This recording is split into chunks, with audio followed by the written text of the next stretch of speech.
पांडे जी, एक चीज ये बताइए कि अभी जो है कुछ दिन पहले ये जिक्र किया जा रहा था कि जजमानी की, जब हमने अभी ये जो बात की, तो जजमानी इसमें जो है पंडित लाबी जो है, तो कहा ये जा रहा था कि हालांकि पंडित लाबी तो किन्नरों से तुलना करना जो है बेवकूफ़ी है।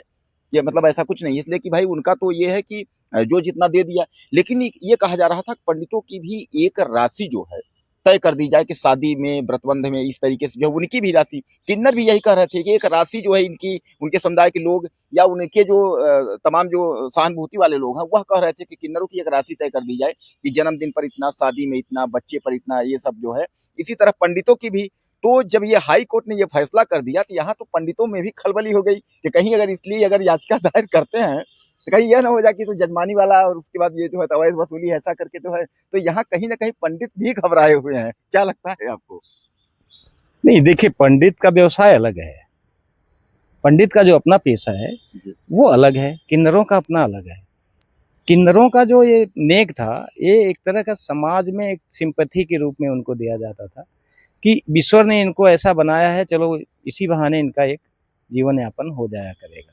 लेकिन जो पंडितों का अपना कार्य है, वो पुरोहितों का सबका अपना अलग होता है।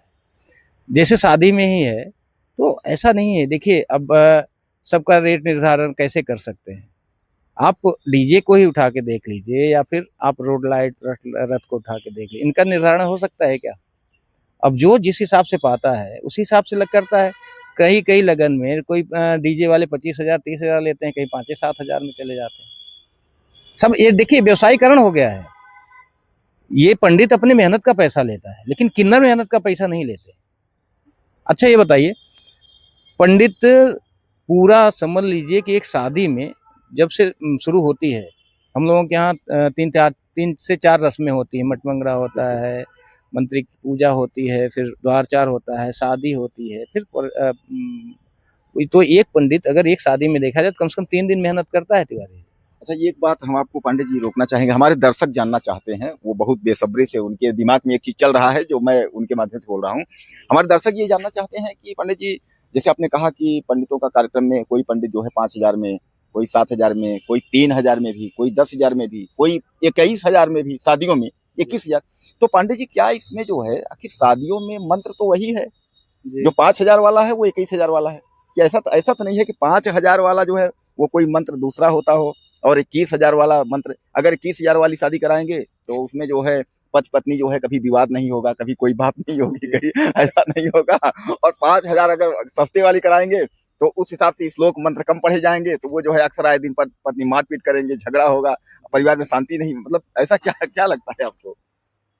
देखिए, एक चीज़ और है तिवारी जी, ये एक तरह का कहा जाए तो जैसे अनुभव की बात है।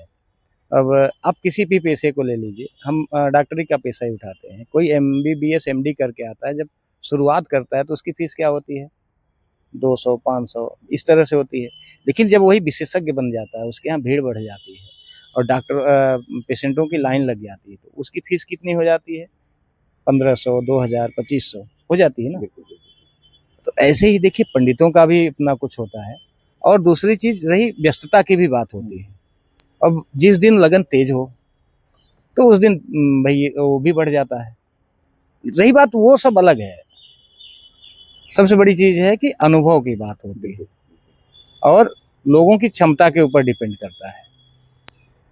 आज बड़े से बड़ा जो समाज में व्यक्ति है, उसको जो बुलाता है वो अपने स्टेटस के हिसाब से बुलाता है। और एक आम आदमी जो है, वो जो पंडिताई सीख रहा होता है उसी को बुला लेता है। तो जो भाई क्षेत्र में नाम है, अब जैसे कथावाचक तो कई है ना, के शास्त्री भी कथा कहते हैं, और यहाँ लोकल में ढेर सारे ऐसे कथावाचक हैं जो अभी वृंदावन से सीख के आए, वो भी कथा कहते हैं। अगर शास्त्री जी की कथा कराने जाएं तो आज लोग 50-50 लाख रुपए खर्च करते हैं। लेकिन आम आदमी की मतलब एक छोटे मोटे जो पंडित होते हैं, कथा भागवत की ही होती है, कहानी लगभग वही होती है। कहानी वो धुंधकारी से लेकर के और वहीं तक जाती है, भगवान शंकर और कृष्ण तक ही जाती है ना। लेकिन कहने का अपना सबका जो है कहने की शैली अलग है और उनकी भाई वैल्यू अलग है। तो ऐसे ही देखिए, जो आप नेक की बात कर रहे हैं या उनके दक्षिणा की बात कर रहे हैं, तो वो भी वहीं कहीं ना कहीं मायने रखता है। और रही बात आजकल देखिए आपने जो एक मुद्दा उठाया ना, समाज में बहुत तेजी से चल रहा है कि हम पंडितों को के ऊपर खर्च क्यों करें, बिल्कुल। वो हमारे लिए क्या करते हैं। तो देखिए ये ऐसा बाध्यता तो नहीं है सब पंडित को ही बुलाए, क्योंकि देखिए पहले डीजे नहीं होता था, रोड लाइट नहीं, रथ नहीं होता था, तब भी शादी होती थी ना। आज भी होती है, आर्य समाज वाले मंदिर में जाके शादी कर लेते हैं। कितने लोग गए कोर्ट में अपना रजिस्टर शादी कर लिए। जरूरी नहीं है पंडितों को बुलाएं। ये तो देखिए हमारी एक परंपरा है जो होती पीछे से चली आ रही है और संभवतः आगे चलेगी। अब उसमें किसी को विरोध करना है, किसी को उसी में शामिल होना है, ये सबके अपने अपने विचार हैं। आप पंडित ना बुलाइए, शादी कर लीजिए, पंडित थोड़ी ना आपके यहाँ कहने जाएगा कि नहीं हमें आप बुलाइए, हम आपकी शादी कराएंगे।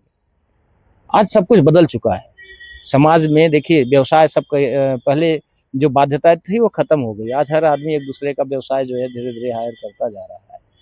तो जरूरी नहीं है, लेकिन हाँ ये है कि अभी जो परंपराएं हैं उसी परंपरा में पंडितों का अपना दान दक्षिणा चल रहा है, किन्नरों का भी अपना नेक चल रहा है।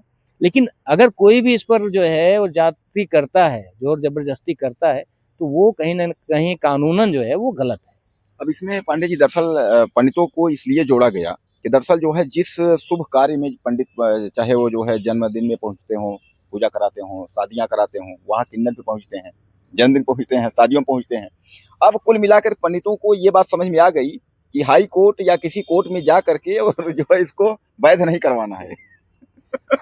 देखिए ये जो आप किन्नर और पंडितों का पेशा जोड़ रहे हैं ये अलग अलग, दोनों अलग है, दोनों दो धाराएं हैं। नहीं, पंडित किन्नर जो है वो नेग लेते हैं। नेग मतलब वो बेगर वो आदमी की स्वेच्छा पे है, एक सामाजिक समझ लीजिए कि एक कह सकते समरसता कि हर आदमी जैसे समाज में एक दूसरे पे डिपेंड था कि उसी से जीवन यापन होता था, वो एक तरह का नेग है किन्नरों को दिया गया। लेकिन पंडित अपने मेहनत कमाई लेते हैं, ना ही बाल बना के अपना पैसा मेहनताना ही तो लेता है ना। पहले वो नेग में आता था कि शादी ब्याह में आते थे, वो नेग ने चले जाते थे, लेकिन अब वो उस व्यवसायीकरण में उसको व्यवसाय बना दिया गया। ऐसे ही आज के युग में पंडितों का पेशा भी जो है वो व्यवसायीकरण हो गया है। तिवारी, वो अपनी मेहनत का पैसा लेते हैं, ऐसा नहीं है। अच्छा ये बताइए, एक पंडित रात भर जागरण करता है, उसी परिवार के ढेर सारे लोग सो जाते हैं, केवल एक दो लोग जागरण करते हैं ना, लेकिन पंडित रात भर जागता है, पूजा कराता है, शादी संपन्न कराता है, तो ये भी तो एक तरह का मेहनताना ही उसका हो गया। तो कुल मिलाकर हमारे दर्शकों को आप लास्ट में ये बताएं, अंतिम सवाल आपसे ये है कि क्या किन्नर अब जो अवैध वसूली होती थी, तो हाई कोर्ट ने जैसे इसको जो है सीधे सीधे इसको वसूली को वैध नहीं किया, इसको जो है अवैध वसूली बता दिया, तो अगर ये कहीं जबरन वसूली करते हैं क्या अब पुलिस कार्रवाई करेगी? निश्चित होना चाहिए। ये अगर हाई कोर्ट ने इस तरह का आदेश दिया तो कुछ सोच समझ के किया, और अब अगर कहीं भी किन्नर का कोई भी ग्रुप जाके इस तरह का दबाव बनाता है और जबरदस्ती वसूली करने का प्रयास करता है तो कानूनन वो गलत करता है और उसके ऊपर कानूनी कार्रवाई की जा सकती है। तो दोस्तों आपने देखा कि किन्नरों के लिए जो गाज गिरा है, एक तरीके से उत्तर प्रदेश की जो है हाई कोर्ट खंडपीठ लखनऊ ने जो गाज गिराई है, वह गाज इसीलिए गिराई है कि यह जो वसूली करते हैं, दान जो है जो भी उनको लोग देते हैं, नेक देते हैं, वसूली जो भी स्वेच्छा से देते हैं, जैसा पांडे जी ने बताया वो अलग बात है, लेकिन जबरन 51,000 21,000 इस तरीके की जो वसूली है, तो अब उस पर जो है पुलिस भी संज्ञान लेगी और जेल तक ये जा सकते हैं। बहरहाल कुछ कहना हो आपको तो आप लोग मैसेज करिएगा, अगले वीडियो में फिर मिलते हैं, तब तक के लिए 13 मिनट हुई यार, लंबा